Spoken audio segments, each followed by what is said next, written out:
نحمد و نصلی علی رسولہ الکریم والمہدی الموعود علیہ الصلاۃ والتسلیم، اما بعد فقد قال اللہ تبارک و تعالی فی کلامہ القدیم والفرقان العظیم، اعوذ باللہ من الشیطان الرجیم، بسم اللہ الرحمن الرحیم، ومن يعظم شعائر اللہ فإنها من تقوى القلوب الی آخرہ۔ حضرت پیر و مرشد سید نور اللہ میاں صاحب دامت فیوزہم اور حضرت پیر و مرشد سید عنایت اللہ میاں صاحب دامت برکاتہم، فقراء کرام، معزز سامعین، آج کا جو یہ نورانی منظر ہے، یہ وہ منظر ہے جو انسان کے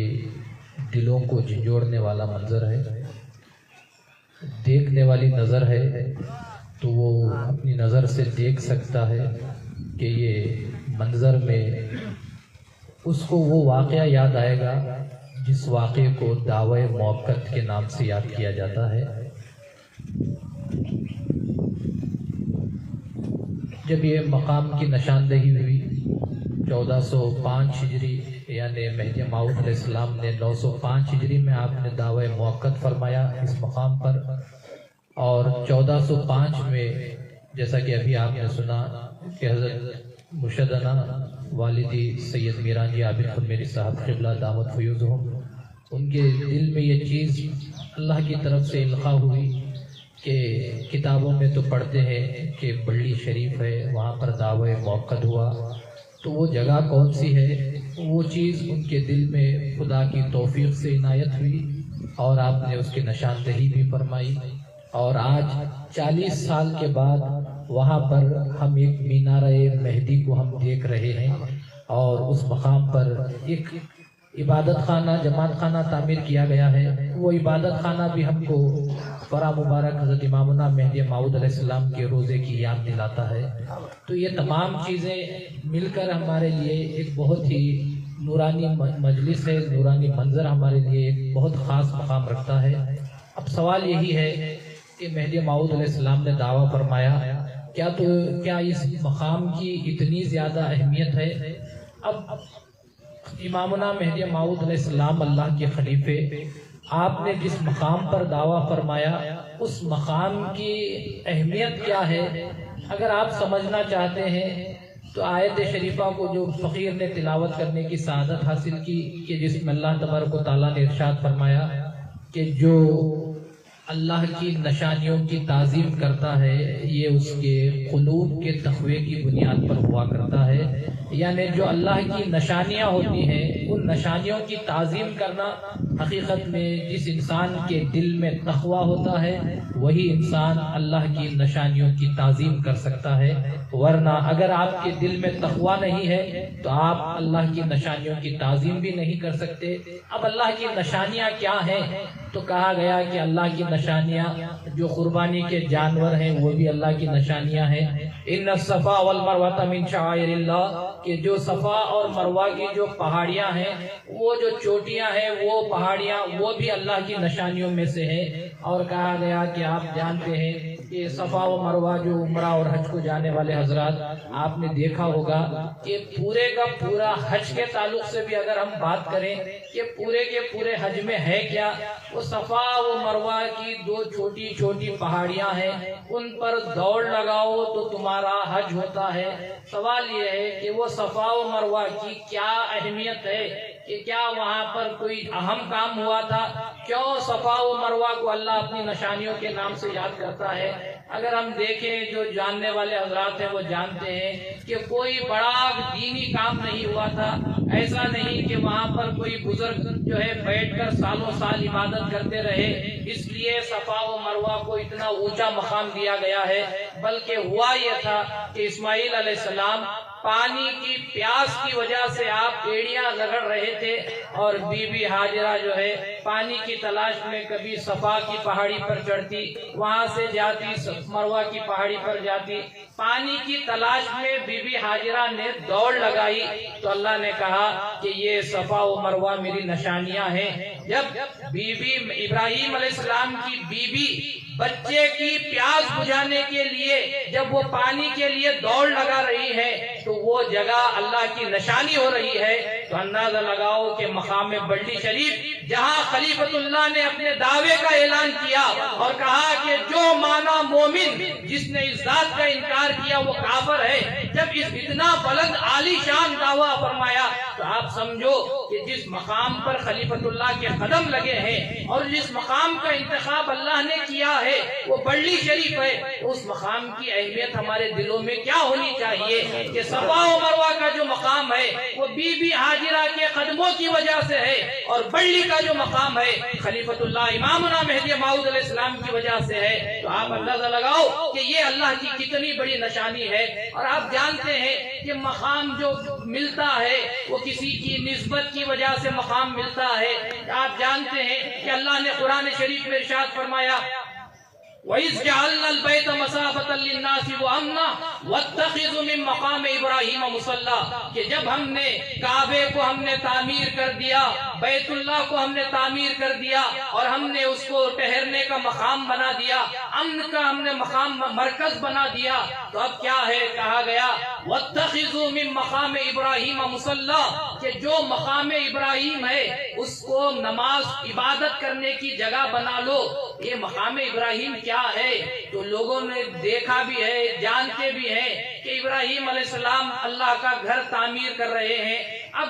آپ جانتے ہیں کہ تعمیر جو پتھر ایک ایک رکھ کر تعمیر کر رہے تھے، اب انسان کی جو ابراہیم علیہ السلام کا خط تھا اس خط سے اوپر جو ہاتھ نہیں جا رہا تھا تو وہاں پر ایک پتھر کو رکھا گیا، اس پتھر پر ٹہر کر آپ نے خانہ کعبہ کی دیواروں کو بلند فرمایا۔ تو ابراہیم علیہ السلام جس پتھر پر ٹہرے ہوئے تھے اس پتھر پر ابراہیم علیہ السلام کے نقش قدم آ گئے، تو اسی کو مقام ابراہیم کے نام سے یاد کیا جاتا ہے، اور وہ آج بھی ہے۔ اس کا کیا ہے؟ خدا تعالیٰ نے خود قرآن میں حکم دیا کہ مقام ابراہیم کو عبادت کی جگہ بناؤ۔ تو آج عمرہ حج کو جانے والے حضرات جانتے ہیں کہ طواف کے بعد جو پہلا کام ہوتا ہے وہ مقام ابراہیم کے پاس 2 رکعت نماز ادا کی جاتی ہے۔ اسی طرح ہمارے پاس بھی یہ جماعت خانہ تیار کیا گیا کہ یہ جب اللہ کی نشانی ہے کہ خلیفۃ اللہ امامنا مہدی موعود علیہ السلام نے اس مقام پر دعویٰ فرمایا ہے، تو یہ بھی ہمارے لیے ایک عبادت کا مقام رکھتا ہے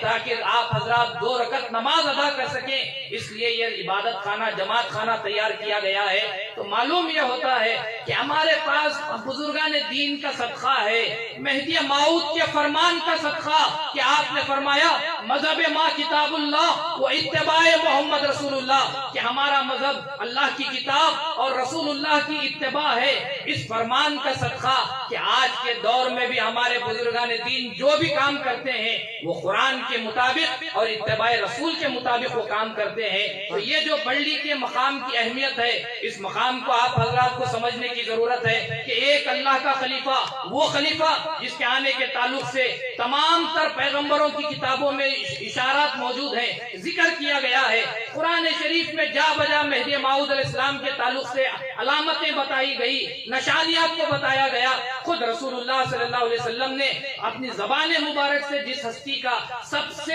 زیادہ ذکر فرمایا وہ مہدی موعود علیہ السلام ہے۔ اتنی عظیم الشان ہستی نے جس مقام پر دعویٰ فرمایا، آپ اپنے تصدیق کے جو جوہر ہے اس کو کھنگال کر دیکھو تو آپ کو معلوم ہوگا کہ جس کے پاس مہدی موعود علیہ السلام کی جس نے تصدیق کی ہے وہ تصدیق خود پکار کر کہے گی کہ میرے آقا نے جس مقام پر دعویٰ کیا ہے وہ مقام میرے لیے بڑی اہمیت کا حامل مقام ہوا کرتا ہے، کیونکہ انسان کے لیے وہ نسبت ہی ہے جو کام آنے والی چیز ہوتی ہے۔ آپ کیا حج یہیں پر نہیں ہو سکتا؟ کیا حج کے لیے کعبۃ اللہ جانا ضروری ہے؟ اتنا لمبا سفر، اور کعبہ ہے کیا؟ کہا گیا کہ 4 دیواری ہے، اس پہ کوئی نقش و نگاری نہیں، کچھ بھی نہیں، ایک کالے پتھروں سے بنائی ہوئی عمارت ہے۔ کیا یہاں سے وہاں تک جا کر حج کرنا ضروری ہے؟ یہاں خود ہندوستان میں بہترین سے بہترین جو ہے ہمارے پاس یہ عمارتیں پائی جاتی ہیں، جو دنیا کے عجائبات ہیں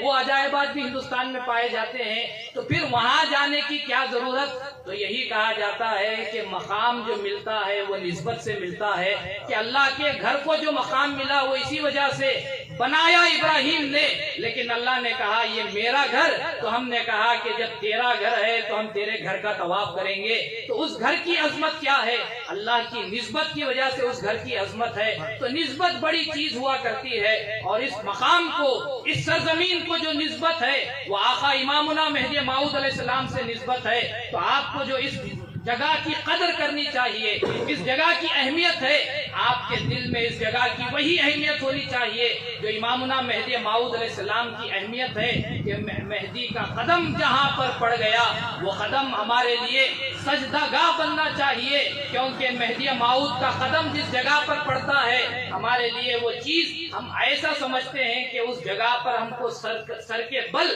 چل کر جانا چاہیے۔ وہ جگہ جہاں مہدی موعود علیہ السلام قدم رکھیں وہ جگہ ہمارے لیے سجدہ گاہ کا مقام رکھتی ہے۔ تو مقام بڑلی شریف ہمارے لیے مصدقین کے لیے بڑی اہمیت کا حامل ہے، اور یہ چیز بھی یاد رکھیے کہ مقام بڑلی شریف جہاں مہدی موعود علیہ السلام کا دعوی موقت کا مقام ہے، وہیں یہ وہ مقام ہے کہ حضرت بندگی میاں سید قطمی رضی اللہ تعالیٰ عنہ آپ مہدی موعود علیہ السلام کے پاس آئے، آپ بیعت ہوئے، اور اس کے بعد آپ کے گھر والوں نے آپ کو گھر کو لے کر چلے گئے۔ آپ کو گھر میں بند کر رکھا گیا تھا، گھر کے اندر آپ کو جس طرح ہاؤس اریسٹ کرتے ہیں نظر بند کر رکھا تھا، لیکن جب دعوے کا وقت آیا بندگی میاں رضی اللہ تعالیٰ عنہ کے دل میں ایک بے کلی کی کیفیت پیدا ہوئی، اور آپ جو ہے گھر سے نکلتے ہیں، دیوار وغیرہ پھلانگ کر سیدھا آتے ہیں، یہاں مہدی موعود علیہ السلام نے دعوی موقت فرمایا، تو سب سے پہلے حضرت بندگی میاں رضی اللہ تعالیٰ عنہ نے تصدیق کا اعلان فرمایا۔ تو یہ وہ مقام ہے کہ جس مقام پر خود مہدی موعود علیہ السلام نے فرمایا کہ جب دعویٰ کیا اور میاں آئے تو آپ نے فرمایا یہ دیکھو بھائی خمیر بھی آ گئے، اور آپ نے جب تصدیق کا اعلان کیا تو آپ نے فرمایا کہ تم ہمارے صدیق ہو، تم ولایت کے صدیق ہو۔ تو یہ مقام دونوں اعتبار سے بڑی اہمیت کا حامل ہے، ایک تو دعوی موقت بھی ہے، اور یہ وہ مقام ہے جہاں بندگی میاں رضی اللہ تعالیٰ عنہ نے دعوی موقت کے بعد آپ نے سب سے پہلے آگے بڑھ کر آپ نے تصدیق کا اعلان کیا اور فرمایا آمنا و صدقنا۔ تو خدا را اس مقام کی اہمیت کو اپنی نظروں میں رکھو، جہاں ہمارے بزرگان دین کے دائرے ہوتے ہیں ان دائروں کا ہم کو لحاظ کرنے کی ضرورت ہوا کرتی ہے۔ سب سے بڑی چیز جو ادب ہوتا ہے، اسی ادب سے انسان کو فیض حاصل ہوتا ہے، جہاں ادب نکل جاتا ہے اس انسان کو کبھی فیض حاصل نہیں ہوا کرتا۔ تو ہمارے پاس اس مقام کی اہمیت ہے، یہ بتانے کا طریقہ کیا ہے؟ یہ بتانے کا طریقہ یہی کہ آپ اس مقام کے تعلق سے بڑے ادب احترام سے کریں، خصوصیت کے ساتھ اس مقام ہی نہیں بلکہ جہاں بھی ہمارے بزرگان دین آسودہ ہیں، آرام فرما ہے، اس مقام پر جائیں تو بڑے ادب احترام کا آپ کو معاملہ کرنا چاہیے، کیونکہ وہ بزرگان دین وہ ہیں کہ جن کے تعلق سے ہماری ذرا سی بے ادبی انسان کے ایمان کو نقصان پہنچانے والی ہوا کرتی ہے۔ تو ہم کو بزرگان دین کے دائرے میں جانے کے لیے ہم کو بڑے ادب و احترام کا خیال رکھنا چاہیے۔ اسی طرح اس مقام کو سمجھو کہ یہ دعوی موقت کا مقام ہے، تو اس مقام کے اعتبار سے ہم کو اس مقام کا احترام کرنا ہے۔ یہاں جو ہے تمام دنیاوی کام نہیں، دنیاوی باتیں نہیں، بلکہ جب بھی اس مقام پر آئے تو آپ کے دل میں، آپ کی نظروں میں وہ منظر آنا چاہیے کہ مہدی موعود علیہ السلام اپنی پوری خلیفۃ اللہ شان کے ساتھ کھڑے ہو کر اپنے دعوے مہدیت کا آپ اعلان کر رہے ہیں، اور تمام صحابہ اکرام بالخصوص بندگی میاں رضی اللہ تعالیٰ عنہ اپنی تصدیق کا اعلان کر رہے ہیں۔ تو آپ سمجھو کہ وہ منظر نظروں کے سامنے آئے گا تو آپ کو اس مقام کی اہمیت کا بھی اندازہ ہو جائے گا۔ اور میں تمام حضرات کا شکریہ ادا کرنا چاہتا ہوں، خصوصیت کے ساتھ جیسا کہ آپ نے سنا کہ مرشد قبلہ کی بہت زیادہ خواہش تھی اس مقام پر آنے کی، لیکن طبیعت کی ناسازی کی وجہ سے آپ شریک نہ ہو سکے، لیکن ہمارا تو یہ ایمان یہی ہے، کیونکہ ہم مہجویت سے تعلق رکھتے ہیں کہ مہدی موعود علیہ السلام نے خود ارشاد فرمایا کہ یہ ظاہری دوری، ظاہری نزدیکی کوئی معنی نہیں رکھتی، کہ انسان کا دل ایسا ہوتا ہے، انسان کی روح میں وہ بات ہوتی ہے کہ جسم کہیں اور ہو، جہاں انسان کو جس سے محبت ہوتی ہے وہیں انسان کی روح رہا کرتی ہے۔ تو ہمارا تو ایمان یہی ہے کہ یہ ظاہری دوری وغیرہ کوئی اہمیت نہیں رکھتی، کہ انسان اپنے روحانی اعتبار سے جس مقام پر پہنچنا ہوتا ہے وہ پہنچ جایا کرتا ہے۔ تو میں مرشد قبلہ کے لیے بھی اس مقدس مقام سے جو دعوی موقت کا مقام ہے، مرشد قبلہ کے حق میں یہی دعا کرتا ہوں کہ اللہ ان کو صحت تندرستی عطا فرمائے، اور زیادہ جو ہے اللہ دین مہدی کی ان کو خدمت کرنے کے اللہ عمر درازی عطا کرے۔ اور جو حضرات پالنپور کے ہمارے بزرگان دین ہیں، ان کے حصے میں اللہ نے یہ چیز ان کو عنایت کی ہے کہ اللہ کا ایک کام کرنے کا ایک انداز ہے کہ اللہ نے ہر کام کے لیے کسی نہ کسی لوگوں کا انتخاب کیا ہے۔ جیسا قرآن شریف آیا، قرآن کو نازل کرنے کے لیے اللہ نے رسول اللہ صلی اللہ علیہ وسلم کا انتخاب فرمایا۔ اب رسول کے قلب پر قرآن اترا، اب قرآن کو جمع کرنا تھا، اب رسول کے دور میں قرآن جمع نہ ہو سکا، پھر بعد میں ابوبکر صدیق رضی اللہ تعالیٰ عنہ کے دور میں بھی وہ چیز نہ ہو سکی، عمر فاروق کے دور میں بھی وہ چیز نہ ہو سکی، حضرت عثمان غنی رضی اللہ تعالیٰ عنہ کے زمانے میں قرآن کو جمع کیا گیا۔ پھر اب وہ قرآن جمع ہو گیا، عرب میں تھے لوگ تو یوں ہی بغیر اعراب کے قرآن میں زیر نہیں، زبر نہیں، نقطے نہیں، وہ حضرات عربی دان تھے، وہ عربی جاننے والے تھے، پڑھ لیا کرتے تھے، لیکن جب معلوم ہوا کہ اسلام عجم میں بھی پھیل رہا ہے تو اس میں نقطے لگانا چاہیے، اعراب لگانا چاہیے، تو اعراب لگانے کا کام کسی اور سے اللہ نے لیا۔ تو یہ اللہ کا دستور ہے کہ اللہ نے ہر ایک کے لیے ایک ایک کام اللہ نے ان کے ذمے سونپ دیا ہے۔ تو اسی طرح اہل پالنپور والے حضرات جو بزرگان دین ہیں، اللہ نے ان کا جو بزرگان دین کے دائروں کے تعلق سے اللہ نے ان سے جو کام لیا ہے، یہ قابل رشک چیز ہے کہ وہ بزرگان دین کے دائروں کی جو حفاظت کر رہے ہیں، بزرگان دین کے دائروں میں آنے زائرین کو آنے کے لیے جو سہولیات مہیا کرنے کے لیے وہ کاوشیں کرتے ہیں، یہ ان کا ہی حق ہے کہ اللہ سے ان کے حق میں بھی یہی دعا ہے کہ یہ حضرات جو کچھ دین مہدی کے جو آثار قدیمہ ہیں، جو ہمارے تبرکات کی چیزیں ہیں، دائرے ہیں، ان کی حفاظت کے لیے، لوگوں کی سہولت کے لیے یہ حضرات جو بھی کاوشیں کرتے ہیں، اللہ تو پہلا یہی ہے کہ اللہ ان کی ہر کاوش میں اللہ ان کو کامیابی عطا کرتا ہے، اور ساتھ ہی ساتھ دعا یہی ہے کہ اللہ ان کی ہر ایک کاوش کو اپنے فضل و کرم سے قبول فرمائے۔ آج ہم تمام حضرات کو اللہ نے یہاں جمع ہونے کا موقع دیا، بالخصوص اس فقیر کو آپ حضرات نے، بزرگان دین نے جو